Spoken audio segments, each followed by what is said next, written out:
I bet you've never started your day thinking you might end up as Exhibit A in a federal racketeering case, right? Well, let me tell you something. When you open your mailbox and find a letter demanding half your farm's profits from a bunch of folks who think dirt is just a cleaning problem, you know you're in for one hell of a ride. I remember it clear as yesterday, standing in my old boots loppers in hand, pruning peach trees out by the gravel drive. I glanced over and saw this thick white envelope wedged in the rusted mailbox. Not your regular junk, you know. Heavy paper raised lettering. The kind that says this is either an invitation to a country club you can't afford or a bill that'll make you wish you never learned to read. Red Timber Creek Homeowners Association. That's what it said. I actually laughed out loud. Let me paint you a picture. My farm sits on 150 acres, been in my family since the early 80s. It's not just out of town, it's out of shouting distance from anyone who cares about their grass height or mailbox color. No one's ever tried to slap an HOA sticker on this land. Last time someone hinted at it, my dad chased them off with a shovel and a turkey that wasn't in the mood for company. But the dread in my gut, that was real. Old IR's habit, never trust a letter on nice paper. I opened it. 2 full pages of legalese. Dear Mr. McCormick, you are in violation of Red Timber Creek HOA article this subsection that my land now fell within the extended perimeter of HOA managed lands, and I was required to hand over 50% of last year's profits retroactively, of course, plus make everything comply with their landscaping codes. That's right. The kale field, the barn, even my tractor color, apparently. You ever sit so still you can feel your coffee go cold? That was me. I just stared at the soil, same as it had been for 40 years. No fences moved, no flags staked, no new road in. Just winter kale pushing up where I'd tilled 2 weeks before. So I did what anyone raised on stubborn and caffeine would do. I dug up every record map, deed, and dusty letter I could find. County registries, GPS surveys, you name it. My boundary hadn't moved an inch. I highlighted the evidence, wrote the most polite not today letter of my life, and sent it off with a smile. I figured I'd hear nothing back. Wrong. Next morning, there's a crunch of tires outside my workshop. Here comes a silver Mercedes, 3 folks in tow. First out the door, red blazer, too much perfume, the kind of walk that says, I don't own a pair of work gloves. Clipboard in one hand, camera in the other. Mr. McCormack, she calls, like the name's not literally burned into the archway overhead. That was Karen. Yes, the actual Karen, president of Red Timber Creek HOA. Her sidekicks looked like interns about to be fed to wolves. Karen, though, she had that smile. You know the one. She'd clearly never seen the inside of a barn, but she talked like she owned every cow in Oklahoma. She didn't waste time. Told me straight-faced that the HOA board had voted to expand the perimeter. My land was now under their planned development overlay district. Benefits include dues, profit sharing, and the privilege of their landscaping advice. I was misinformed, she said, as if I'd gotten lost on my own property. You ever hear something so ridiculous you just start laughing even though you probably shouldn't? That was me. You can take your integration and stuff it, I said, leaning on the fence. This isn't your utopia. You step past my line again, you'll leave with a trespass notice and an escort. She didn't blink. Said, This isn't over, Mr. McCormick. I told her, damn right it isn't. Next time bring a lawyer. As they spun their tires backing out, I knew this wasn't the end. It was barely the opening act. That's when I started a file. Karen Godfrey, HOA Threat Evidence Log Entry 1. Something in my bones said I'd need it. Couple days later, Joe Richards, the old surveyor, called. He's cranky, but he's the only man I trust to know this land by heart. You got time to walk the southern line, he asked. No small talk. We trudged the fence row, him with his yellowed plat maps, me watching for trouble. Then we saw it, a fresh stake plastic flag reading RTC boundary hammered in past my fence. 15 yards inside my property. Fresh paint done at night. That wasn't a mistake, that was a warning. I drove straight to the zoning office in town, asked for new filings on Red Timber Creek.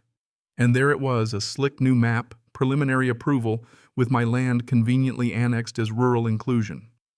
The signatures looked legit, until you'd seen enough forged tax returns to spot a traced pen stroke.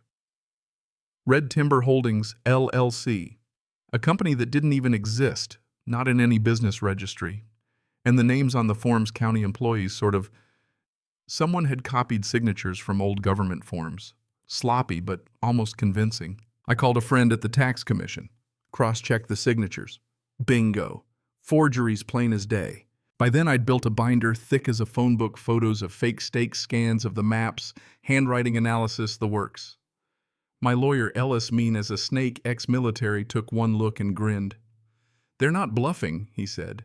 "They're building a case for land theft. Organized, too." We filed complaints with the prosecutor. Sent a cease and desist to the HOA certified mail. Next thing I get a voicemail. Karen's voice all sugar and arsenic. "You can ignore us, but the board has authority now. Settle this amicably or else. No name, no goodbye." A new envelope arrived next day. $163,000 in community dues and penalties, with a spreadsheet bullet points late fees. I chewed my bacon, passed it to Ellis. He muttered something about racketeering and poured more coffee. I didn't sleep that night. Not because I was scared, because now I was mad. And I don't fight with fists. I fight with paper. You ever get sued before sunrise? It's special. At 5:30 a.m., some guy in a Toyota with no plates tossed an envelope in my drive. Civil action bold as brass. They wanted half my farm's revenue, forced HOA membership, access to my private well, the works. Ellis just whistled. They know it's forged, but they're making it muddy. Confuse the court, make it look like a real dispute. We had 2 weeks until court. I went in ready. Wore my best jeans, not a single tie. Karen sat there smug as a cat with a secret, flanked by lawyers. Courtroom was beige and quiet. Then the circus started. Her lawyers talked about unregulated commercial encroachment, regional fairness zones, all that city slicker nonsense. My turn came. I handed the judge a report, maps, logs, deeds, photos, signature comparisons, sworn affidavits from the zoning office. Even security footage, Karen herself trespassing, staking flags, threatening my water rights. I watched her face. She didn't flinch, but her lawyer did. Just a twitch, a little crack. And then the twist I didn't see coming. Judge Rowland didn't rule. He called in the district attorney, said, "This may be criminal. Forgery, conspiracy, trespass. We're referring it for prosecution."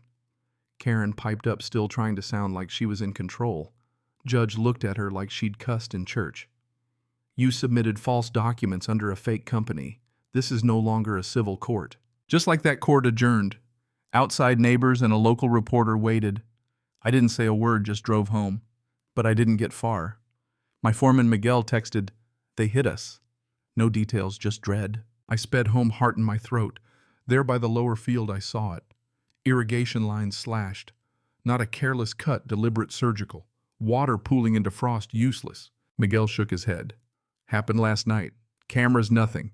They either know where to look or move like ghosts." Ghosts, nah, just folks with no conscience and too much time. Stakes in the field marked community greenway development, like a weird HOA art project. Miguel kicked one over. "They really think they own this." I took photos. By afternoon, 2 workers said they'd been followed by fake inspectors' badges with no names, windbreakers, threats. Enough was enough. Ellis came out. We walked the land, made notes, didn't say much. He's a man who acts later, not now. "This isn't bluffing," he finally said. "It's criminal. They want to break you." So I doubled cameras, added night patrol. Paige, a local vet with a military background. Big Dog in the back seat, Mossberg by her side. A few nights later, motion alert at 2:30 a.m. on my phone. A figure in a hoodie slips into my barn, leaves a black briefcase on my desk, HOA logo filled with fake assessment forms, forged payment letters. Bait. A setup for the next inspector. Except the guy left fingerprints. Sheriff ran them. Convicted forger out of Kansas, bailed out last buy. You guessed it, Karen. Ellis raised his eyebrow. "That's federal. Conspiracy, fraud, obstruction." A couple days later, black Suburban in my drive, FBI and a U.S. attorney. Polite all business. "Your evidence packet made the rounds," they said. We didn't believe it until we pulled the financials. They laid it out for me, shell companies, secret wire transfers, HOA money funneled into private accounts. Karen wasn't just targeting me, she was perfecting a scam using HOA power to bully small landowners. Your farm was the jackpot, they said. If she broke me, no one else would stand up. Turns out I wasn't alone. Internal emails showed a cooperating witness, Travis, a board member, had flipped. Emails about forging signatures, tracking projected contributions from my land. Harvest Phase A, they called it. Estimated $380,000. Not subtle. We're filing federal charges, they said. Mail fraud, wire fraud, conspiracy. Subpoena in my hand just like that. A week later, headlines everywhere. HOA under federal investigation. That night, a dead jackrabbit nailed to my gate with a sign, "Farmers don't win." Paige found it, called the sheriff. Not HOA drama anymore, he said. This is criminal. Feds raided HOA offices, seized records, even Karen's ridiculous house with the fake marble lions. And yeah, dead people had voted for the annexation. 3 of them, one died in 2014. Karen submitted his signature last year. They kept coming, threats, flyers, restraining orders, all nonsense. Other folks started coming forward. Turns out Karen had squeezed plenty of people before me. A few had paid just to avoid trouble. That's when I went public. Old friend, now a podcaster, let me share my story. Rural hostage, how one man's farm exposed a suburban cartel. It caught fire. More people came forward. Contractors, widows, assistants. The scam unraveled. Karen panicked, sent more fake inspectors, tried to set up an environmental violation, even cut our surveillance feed. Paige and I found hazardous waste planted by the fence, another setup. But every move she made just dug her deeper. Then it broke wide open. 2 guys in windbreakers tried to muscle Miguel at the barn. Paige with a shotgun made them rethink their life choices. Cameras caught everything. The feds moved in. Indictments, arrests, the works. The raid on Karen's house, legendary. Handcuffed on her porch, silk robe, flapping, barking orders no one listened to. Neighbors caught it on video. 2 million views by lunch. But I didn't breathe easy until I saw the indictments: wire fraud, forgery, conspiracy, money laundering, RICO charges. The whole HOA empire gone. Karen's treasurer flipped, handed over everything, emails, passwords, even a burner phone. The web came undone. I testified to the grand jury, every file, every photo. Voss, the prosecutor, said, "You've done more groundwork than some of our task forces." That hit different. The best part. A letter in the mail the day after the final ruling. "Dear Mr. McCormack, we live 3 lots over. We almost signed the integration. You saved us." People sent pies, advice requests, even a box of cartridges with a sticky note in case they try again. I kept it all in a binder, the real neighbors. Karen's trial was short. Defense tried everything, misinterpreted authority, financial confusion. The jury didn't buy it. Guilty. 12 years, no parole before 9. Her cronies got 4 to 9. The HOA dissolved. Assets seized. The fake companies liquidated. Real maps, real lines, real truth restored. Me, I built a new greenhouse, gave Miguel his truck, started a support network for other landowners, called it Free Soil Project. Now 5 states and counting. And I walk my land every morning, wind in the grass, irrigation humming, knowing no one will ever steal this place again. Not with fake maps, not with votes from the dead, not with threats. This land has roots. So do I. But let me ask you honestly, where do you draw the line? At what point does standing your ground become a duty not just for you, but for everyone watching? If you've ever had to fight off a bully with nothing but truth and paperwork, you know the feeling. And if you haven't, well, maybe someday you will. So tell me, was I right to push back this hard? Or should I have taken the check, folded, and gone quietly? I want to hear what you think. Drop your story, your opinion, your line in the sand. Because at the end of the day, the only boundaries that really matter are the ones you're willing to defend.